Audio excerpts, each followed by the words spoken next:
The Philic fleet moved silently through the vastness of space, their ships massive and ominous, cloaked in the void. There were no stars visible through their reinforced hulls, just the darkness that surrounded them, a perfect backdrop for their invasion. The commanders aboard the lead ship Draxos watched as Earth slowly grew larger in the viewport, a blue marble suspended in the black. Their sensors had confirmed that the human race was still primitive, barely capable of space travel, a planet teeming with chaotic life forms that were ripe for conquest. The Philic had crushed worlds far more formidable than this, and they believed Earth would be no different. Yet even now, something felt wrong. The calm of their approach seemed too quiet. They were accustomed to the frenzied, desperate scurry of lesser species. But the humans were silent. The planet didn't even seem to notice them, not a single sign of resistance. No military presence, no alarms, no attempt at defense. Perhaps they simply didn't know what was coming. Commander Ryler of the Draxos steadied himself, adjusting his interface as he monitored their descent. "Prepare to initiate planetary bombardment," he ordered, his voice cold and calculating. "We'll cripple their defenses from orbit before deploying ground forces." His orders were met with swift compliance, and a murmur of approval rippled through the crew. The Philic had perfected the art of destruction, and Earth's cities, its so-called civilization, would fall swiftly beneath their weapons. As the fleet entered the planet's atmosphere, the first wave of assault ships split off, their engines igniting in a brief flash of fire before the quiet returned. Minutes later, the bombardment began. Tremors shook the surface of the planet as the first wave of high-velocity projectiles tore into Earth's major cities. The missiles struck with an eerie precision, reducing towering skyscrapers to rubble in an instant. Buildings collapsed in on themselves like paper crushed beneath the weight of a hammer. Entire districts vanished beneath the impact, swallowed up by massive craters, smoke rising like a funeral pyre for what once was. Yet still, no response came from Earth. Ryler watched, a slight frown crossing his angular face. "No resistance," he murmured under his breath, eyes narrowing as he monitored the planetary response. Earth had no defense against their power, no counter to the might of the Philic. But something about the calm felt unnatural. His thoughts were interrupted by the sound of an urgent beep. A warning light flashed on his console and his eyes shot to the screen. A singular object, a small dot in the distance, was accelerating toward them. At first he thought it was a mistake, just a glitch in the system, but then it grew closer and a wave of discomfort washed over him. "Unknown object, trajectory confirmed," the sensor operator called out, voice trembling. "It's heading directly for the fleet." The dot grew larger with alarming speed. Within moments, the object was clearly visible, a massive, gleaming sphere, unlike anything the Philic had ever encountered. It wasn't human in origin, nor was it like anything from their own arsenal. The surface of the sphere shimmered with a strange, almost organic glow, as if it were alive. "Activate shields," Ryler barked, his pulse quickening. Too late. The sphere collided with the Philic ship in a burst of light. It wasn't an explosion. It was more like the air itself was sucked into a vacuum, imploding with a soundless force that rattled the crew to their core. The Draxos lurched violently, as if struck by a hammer made of pure energy. "What the hell was that?" Ryler shouted, as his command center erupted into chaos. The emergency lights flickered and the ship groaned under the stress.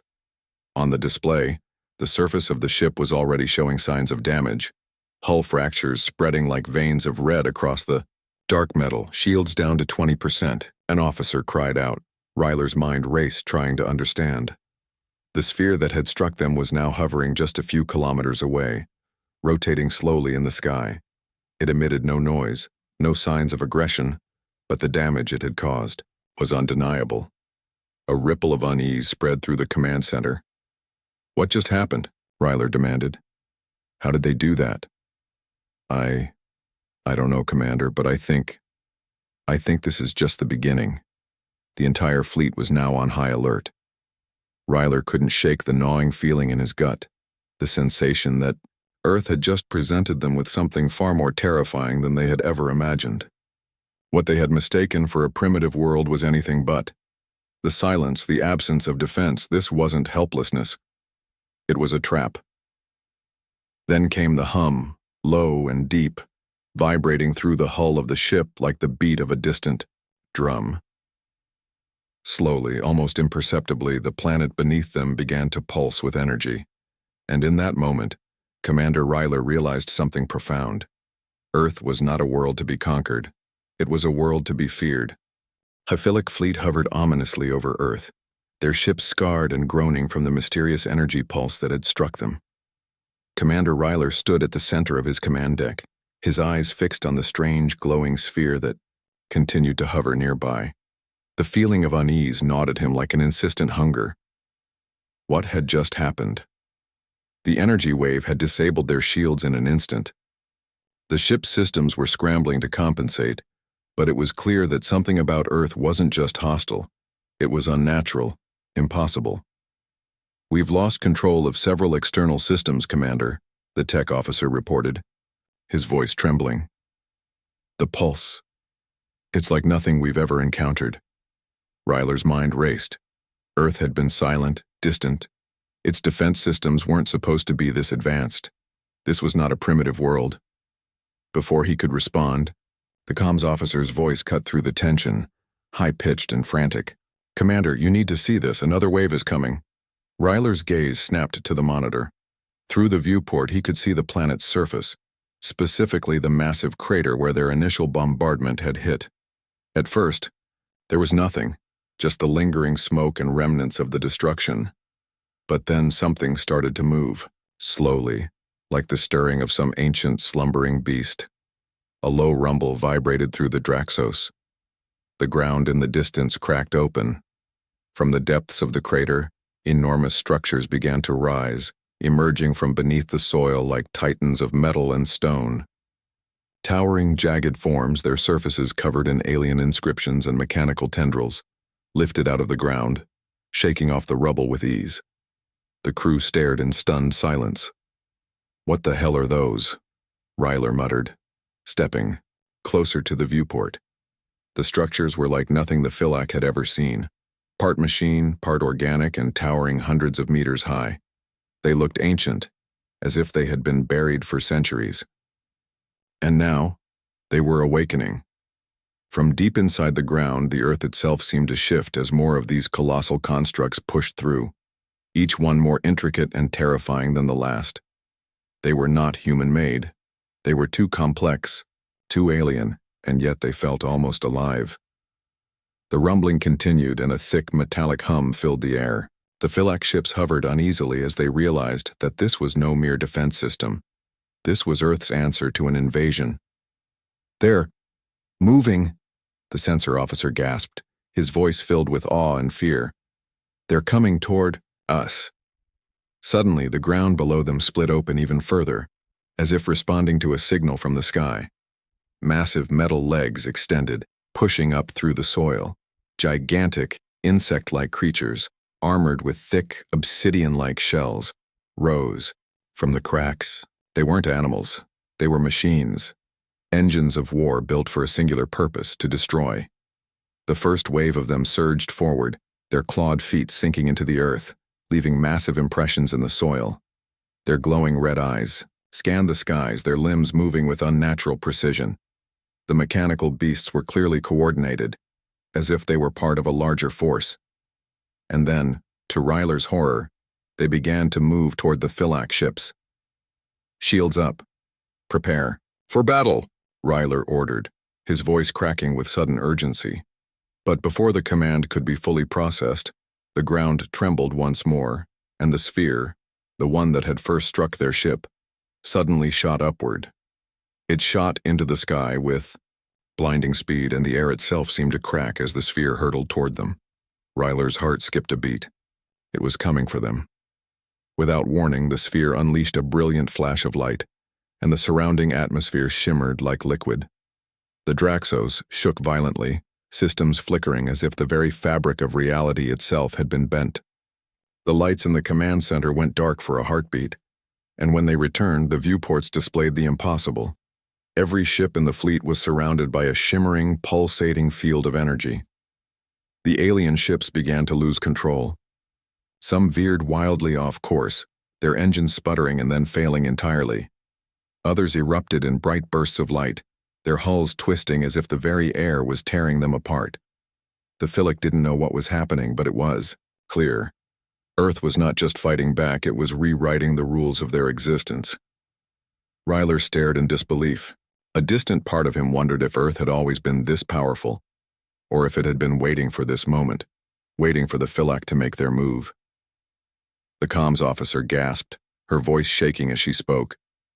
"Commander, the sphere, it's forming another pulse." Ryler didn't need to hear more. "Prepare for impact," he shouted, bracing himself. But before he could even react, the pulse detonated. The energy wave slammed into their fleet, and this time, it wasn't just a disabling pulse. It was annihilation. The air around the Draxos shimmered, a blinding light filling the viewport as the Philic fleet was thrown into chaos.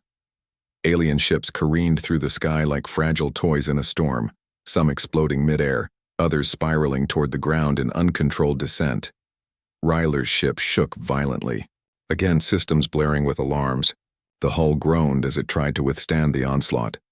The Philic were experiencing something they had never encountered before. Utter chaos. "Commander, we're losing control," the helmsman cried out. Ryler gripped the edge of his command, console, his thoughts racing. What kind of world was Earth?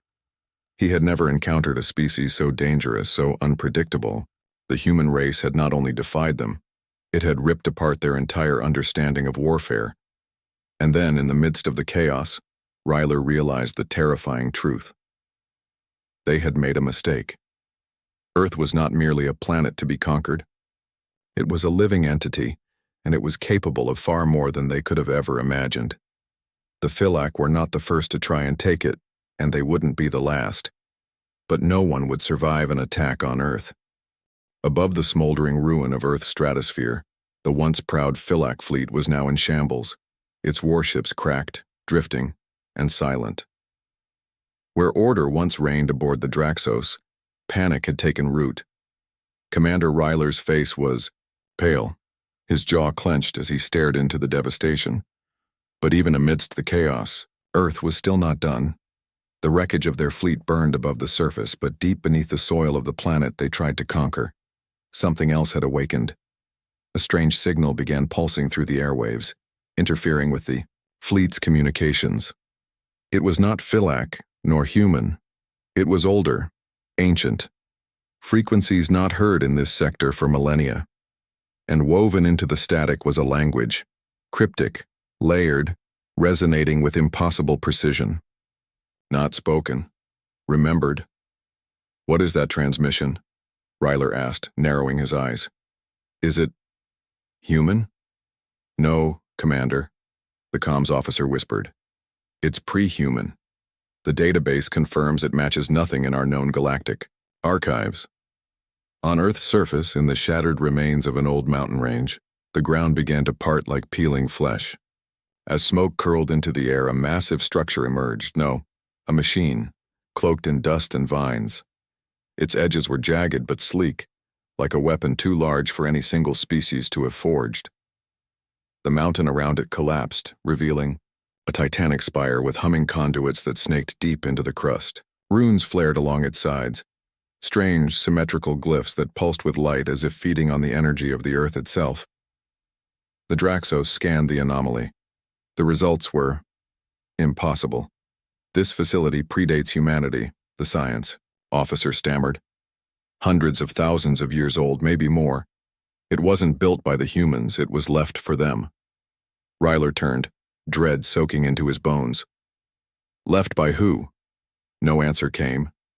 Only another tremor through the atmosphere, this one stronger. Back on the surface, the machines that had risen in the previous battle now began to march toward the mountain structure as if answering a call. Hundreds of them, four-legged walkers, snake-like drones, and airborne sentinels began converging. From every biome they came, as if Earth's entire biosphere had been seeded with sleepers. And then the ancient facility spoke. Not with words, but with visions. Across the Philic systems, every crew member saw it, not through screens or sensors, but directly into their minds. A cold void, a war in the stars, millions of vessels clashing against a vast armada of shadows, dark titans blotting out suns, a voice, calm, endless, echoing through time. Earth is the last arc, the final seed. If this place falls, the galaxy ends. The vision vanished. Silence, until alarms blared again. "Commander, a second network has activated, planet-wide," the tech officer shouted. "We're detecting gods, more than 100, deep core signals. Each is a weapons platform. Orbital launch systems, plasma arrays, kinetic launchers, temporal dampeners. It's all coming online." And then, the skies over Earth glowed red. Dozens of orbital cannons burst free from deep bunkers, hidden in tectonic seams, each one rotating skyward with mechanical elegance. Philac ships still limping through low orbit were targeted, locked and, without warning, obliterated. Blue-white beams sliced the sky in crisscrossing death, turning invaders into ash. The Draxos shuddered as debris from their own fleet rained down. "We were wrong," Ryler breathed, watching another ship disintegrate in silence. "This planet isn't defending itself. It's executing a contingency plan." He turned toward the main view.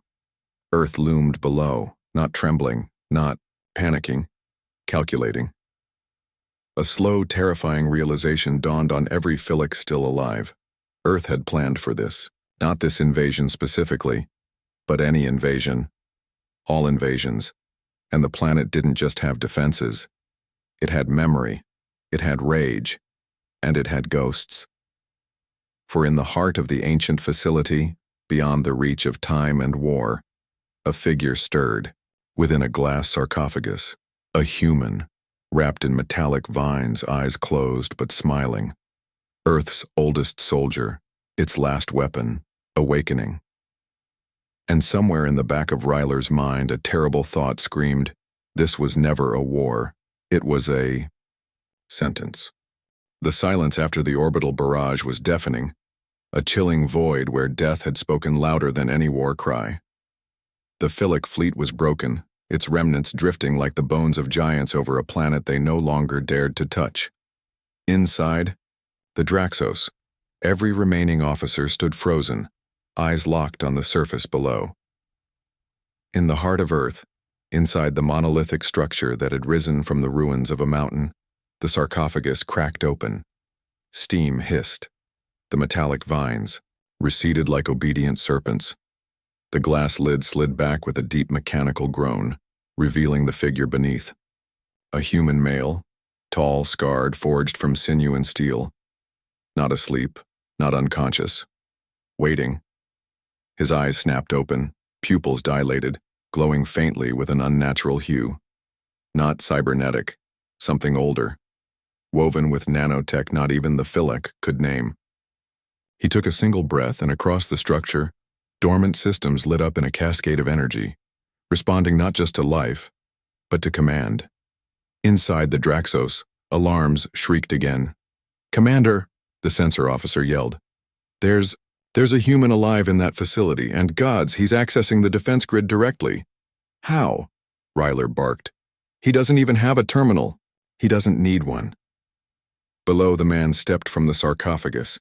The walls around him shimmered with projected symbols, memories of battles fought long before Earth had cities. He moved like someone who had lived 1,000 deaths and remembered each one. As his bare feet touched the floor, the entire facility trembled in acknowledgement. He paused at the edge of a control platform. Above him, a vast hologram of Earth flickered into view, covered in points of red light, each one a dormant weapon, a buried construct, a vengeance waiting to be triggered. He raised his hand, and the world obeyed. From the depths of the oceans, submerged hives erupted. Monolithic towers emerged from glaciers, groaning as they broke the silence of centuries. Desert sands peeled away to reveal underground arsenals, bristling with rail cannons, drone swarms, and AI-guided artillery batteries. Earth wasn't just waking up, it was arming itself. Impossible, Ryler whispered. This is impossible. No, the science officer said grimly. This is humanity. On the planet's surface, a broken Philic dropship lay burning in a shattered forest. 2 surviving scouts crawled from the wreckage, bloodied and disoriented. Their optical visors flickered from EMP distortion, struggling to stabilize. The taller scout steadied himself and looked out over the tree line, and then he saw him. The human, the one from the sarcophagus, standing at the edge of the trees, barely lit by the embers of the wreckage, watching. He was unarmed, but the scout's breath caught in his throat. The man didn't move, he didn't speak, and still, the trees behind him bent away as though recoiling from something ancient and terrible. Target spotted, the scout whispered into his comm. Engaging. He raised his plasma rifle. The human blinked. Every tree, within 50 meters, burst into flame. The scout screamed, clutching at his eyes as fire erupted in his skull. His body crumpled before the weapon could fire. The second scout didn't even move. He was already dead. The rifle had melted in his hands. The human turned and walked away barefoot, smoke curling around him like a cloak. On the Draxos, Ryler was pale with horror. We underestimated them, he whispered. This planet wasn't just defended, it was prepared. It's been waiting. For us. For anyone. He turned to the viewports. Earth pulsed below like a sentient mind, its skies glowing faintly with the charge of ancient weapons. The question isn't whether we survive this day, he said softly. The question is how many of us will live long enough to warn the galaxy. The last functional corridor aboard the Draxos reeked of burning insulation and fear. Flickering lights cast jagged shadows as Commander Ryler paced the shattered command bridge, his thoughts racing. Across the fractured remains of his once proud fleet, the comms channels had gone eerily quiet. No more frantic calls for reinforcements, no more screams, just static. But Earth was not silent. Beneath the clouds, something ancient was still moving. Status? Ryler demanded, though he already feared the answer. 70% of the fleet is gone, the operations officer rasped. Another 10% has been grounded, the rest barely holding. The energy signatures on the surface are intensifying. More weapons are coming online, and there's something else. Spit it out. The tech's hands trembled as he tapped the console. We're tracking a signal across the ruins, biological, single entity, but it's spreading. Whatever was awakened in that mountain, it's not alone anymore. On Earth's surface, deep in the burned-out remains of a human city long lost to time, the last soldier walked alone, but not unnoticed. As he moved through the ruins, the walls began to pulse, not with light, but memory. Shadows etched into stone shimmered with scenes, humans fighting alien beasts hand to hand, children wielding energy blades, cities falling, and then rising again. The man paused, laying a hand against a crumbling monument. A mural eroded by centuries still bore the faintest lines of names, not of heroes but of those who stayed behind. Then came the whispers, voices in the wind, not words, impressions, echoes of others like him, other sleepers, locked away in ice desert orbit even beneath volcanoes. Stasis cells like his own. The last soldier closed his eyes and awakened them. All at once across Earth, slumbering pods began to stir. The soil cracked, ice shattered, flames were swept aside by rising capsules. In each a human slept or had slept. Warriors from forgotten wars preserved by a technology so old not even Earth's current generation remembered them. They were Earth's insurance policy. And now, they were coming back. Back on the Draxos, the comms lit up. Commander, we're detecting multiple life forms emerging from the planet. All human. All enhanced, augmented, shielded from sensors until now. Ryler leaned forward, eyes narrowing. They're not soldiers, the officer whispered. They're something else. The view shift expanded. Dozens, maybe hundreds of figures appearing across continents.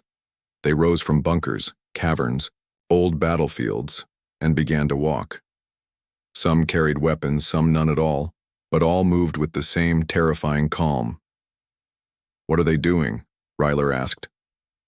"They're converging," the sensor tech said. "Toward us." As the crew stared, at the screen one of the enhanced humans looked up, directly at them, thousands of kilometers away. And yet he smiled, and then he vanished. An instant later, he was inside the Draxos. The bridge lights died. Screams echoed down the hall. Security alarms went off, but it was already too late. A figure moved through, the corridors like smoke, fast, silent, efficient. A scout captain stumbled backward into the bridge, blood smeared across his armor. He didn't use a weapon. He looked at me." Something slammed into the side of the hull. A ripple of gravity tore across the floor. The last soldier stepped onto the bridge, his face unreadable.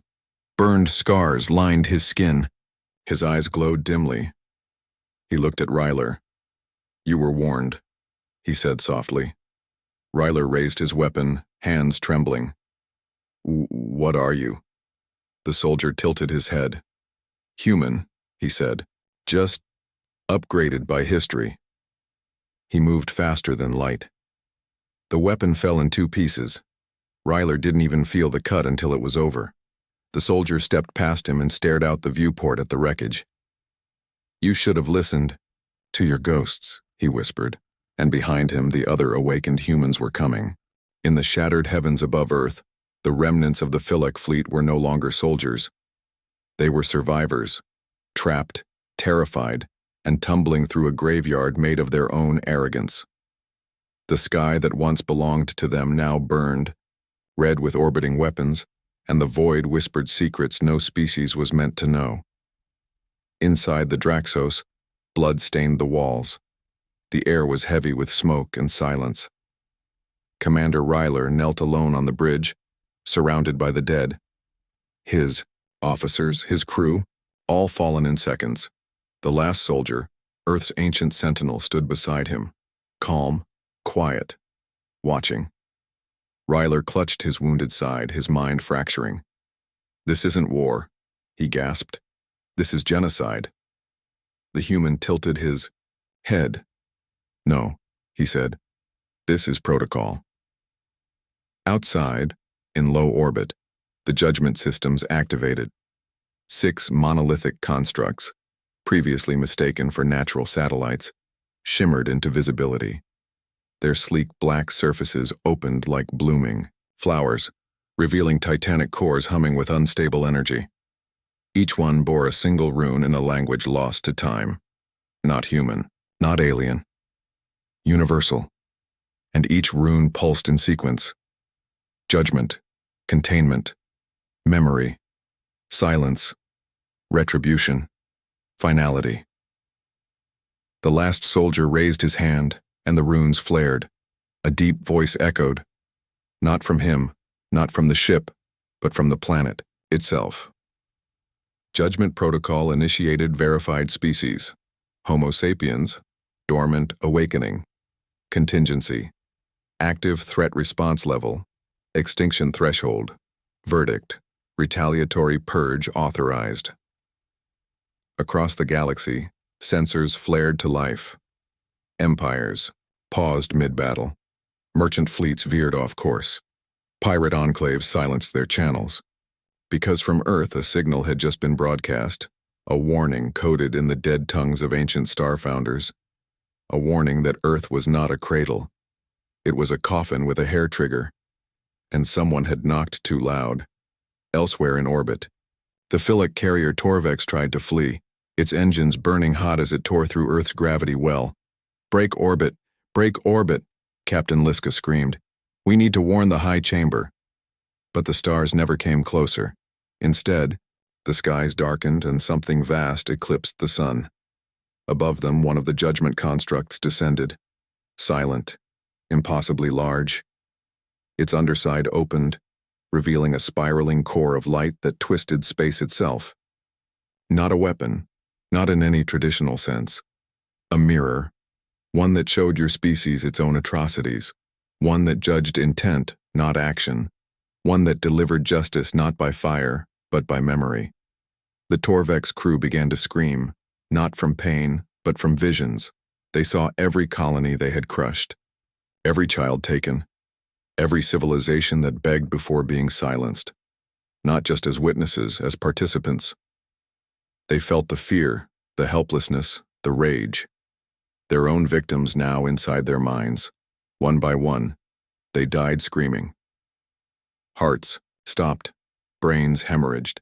Their ship drifted, its lights flickering like a dying heartbeat, and the judgment construct moved on. Back aboard the Draxos, Ryler stared up at the last soldier. "Why?" he rasped. "Why not just kill us?" The human turned, eyes distant. "Because Earth remembers," he said, "and memory is the sharpest blade." He stepped toward the viewport. Below, Earth pulsed with life again. The cities long buried were rising anew, machines repairing themselves, oceans healing, forests regrowing. Humanity was returning, not just to fight, but to reclaim. The soldier looked back at Ryler one last time. "You thought we were dead," he said, "but we were only waiting for something worse than extinction." A pause. And then you showed up. The galaxy had grown quiet. Far beyond Earth's orbit, in the dark spaces between stars, ancient listening posts stirred to life. For millennia, they had remained dormant, placed there by forgotten civilizations to monitor one world. Just one. Earth. And now across 100 light-years they all lit up in unison. Warning beacons, emergency failsafes, failsafes for failsafes. The silence net had been breached. Deep in the archives of the Zalari ThinkSpace, elder minds panicked. Old protocols, never meant to be used, were suddenly screaming. Ancient warlocks of the virile choir cast soul oracles into the void, seeking answers. They found a scream. Not of pain, but of rage. Earth was no longer asleep. Back in low Earth orbit, the final judgment construct, finality, lowered into Earth's shadow. It didn't broadcast. It didn't pulse. It simply hovered, watching, waiting. Inside the Draxos, Commander Ryler stumbled to the last intact console. His fingers shook as he triggered a secure galactic relay. There was no time to describe, no time to warn, only enough time for a few words. He keyed them in with trembling urgency. 2. All sentient species. Earth has awakened. We attacked. We failed. They are not human anymore. They are memory wrapped in flesh, and they are not alone. He hit send. The signal jumped into subspace, a last act of penance hurled toward the stars. Then he slumped to the floor. Behind him, the shadows twisted. The last soldier had returned. "You still don't understand," he said quietly. "We didn't just hide ourselves, we hid them." Ryler blinked, confusion cutting through the pain. "Them?" The soldier stepped aside, and the shadows opened. From beneath Earth's crust, through the reawakened war facilities, they began to rise. Not humans, not machines. The hybrids. Projects abandoned by human ethics before Earth's fall. Half organic, half construct. War forms designed to think like humans, but never die like them. They came in silence. Towering forms with fused armor, luminous cores, burning in their chests, faces carved with remnants of human expressions. Some smiling, some sobbing, all watching. Their movements were perfect. Too perfect. Ryler felt cold sweat on his neck. "They were locked away," the soldier said, "because we feared what we had made." He looked toward Earth's surface. But Earth remembered. And when you came, it decided fear was no longer relevant. The hybrids surrounded the soldier, some kneeling, others standing like statues of war. One, 12 feet tall and plated in obsidian, looked directly at Ryler. "Designation: He who invokes silence," it said in a voice like cracking stone. "Final parameters unlocked." Ryler forced the words out. "What are you going to do?" The last soldier didn't answer. The hybrid stepped forward. "We are going to finish the war you started," it said. Not just here, everywhere. And then Earth moved, literally. Massive crustal plates shifted not from tectonics but design. Mountain ranges split with surgical precision. From deep within, planetary engines activated, thrumming with gravitational pulses. The core of Earth sent a controlled shockwave through the mantle. Across the galaxy, astronomers gasped as Earth's orbit changed. Slightly, but intentionally. The planet had repositioned itself for optimal launch trajectory. The judgment constructs, aligned above. A great gate, hidden on the moon's far side, opened, its interior shimmering with spatial distortion. A wormhole. Earth's first offensive gateway. The hybrids began boarding warships, not stolen vessels, original human designs, sleek, angular, hidden beneath the seas and soils for centuries. Their hulls bore no markings. They needed none. Their name was written into the fear of every species that had ever whispered about Earth. They were the remnants. The last soldier stood at the threshold, watching his forces rise. They were right to fear us, he said. But too late. Behind him, Earth prepared for war. And above, the judgment construct finality began to spin. Its core glowed like a second sun, and the stars blinked in warning. The stars trembled. Across 1,000 worlds, night skies flared with ghostlight, echoes of something terrible moving through the void. It wasn't a fleet, not in the traditional sense. It was a migration of vengeance, unstoppable and silent. At its heart, the remnants surged outward from Earth, riding waves of gravitic distortion through wormholes so precise they shaved the edges of time. They moved without fanfare, without declaration, because Earth no longer spoke with words. It spoke with memory and fire. Far from Earth, the Varnari Republic prepared its border fleets. The Grand Assembly gathered in haste, shouting across comm chambers buried in crystal asteroids. "They'll burn everything," screamed a Varnari Prime. "They have no code of war." "No," corrected an aged diplomat from the Zalari. "They have every code. And that is the problem.